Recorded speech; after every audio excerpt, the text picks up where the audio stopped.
Unlovable by Dan Yaccarino. Alfred was unlovable. At least that's what the cat told him every chance he got. "You've got the ugliest mug I've ever seen. No one could love you." Alfred tried his best to ignore the remarks, but it was difficult, especially since the cat taught the parrot to say, "Unlovable, squawk, unlovable," whenever Alfred walked by. The goldfish gurgled in agreement. But what was it that made him unlovable? His snoring? The way he ate? His little curly tail?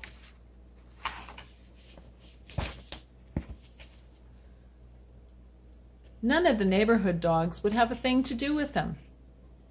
"His mouth is too small to hold a ball," a big German shepherd sneered. "His legs are way too short for running," snickered a greyhound. A pampered poodle chuckled, "Did you see that face?" "Beat it," growled a Doberman. "You couldn't even scare a mailman."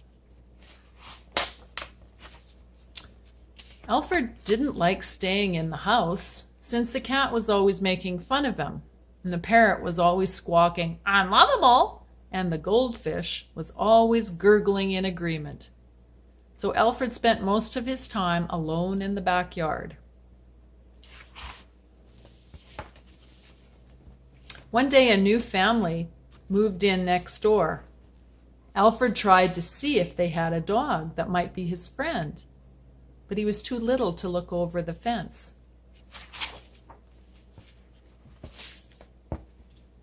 As he was sitting around, or sniffing around, he heard something on the other side. "Hello?" Alfred called. "Hi," came the answer. "I'm Rex. I just moved in." "My name is Alfred," and without thinking he blurted out, "I'm a golden retriever." "Glad to meet you," Rex replied. Alfred and Rex talked for hours. Alfred said he liked sleeping in the sun, dog food, and scratching. Rex did too. Rex said he hated baths and going to the vet. Alfred did too. It began to get dark. Soon it was time for dinner, and they both went inside. That night Alfred thought about how much he liked Rex and how much they had in common. Then he thought about the fib that he had told. Alfred was sure they'd be friends, as long as Rex never saw how unlovable he was. The next day, when Alfred and Rex were chatting, a squirrel jumped onto the fence between them. They both barked at it, and the squirrel took one look at Alfred and climbed up a tree. Rex said, "You sure showed that squirrel who's boss, Alfred." But Alfred was thinking, if Rex ever sees me, he'll run away too. "I'm going to dig a hole under the fence," Rex said one day. "Then I can squeeze through to your side and we can meet."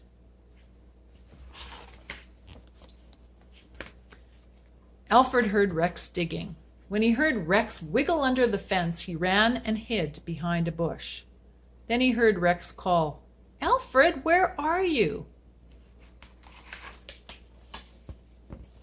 Suddenly Rex poked his head into the bush where Alfred was hiding.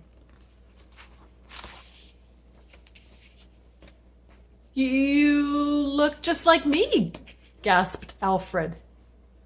"Wow, this is great," said Rex. "You're not a golden retriever after all." Alfred had to laugh. Who cared what the others said? Rex was his friend, and Rex liked him just the way he was.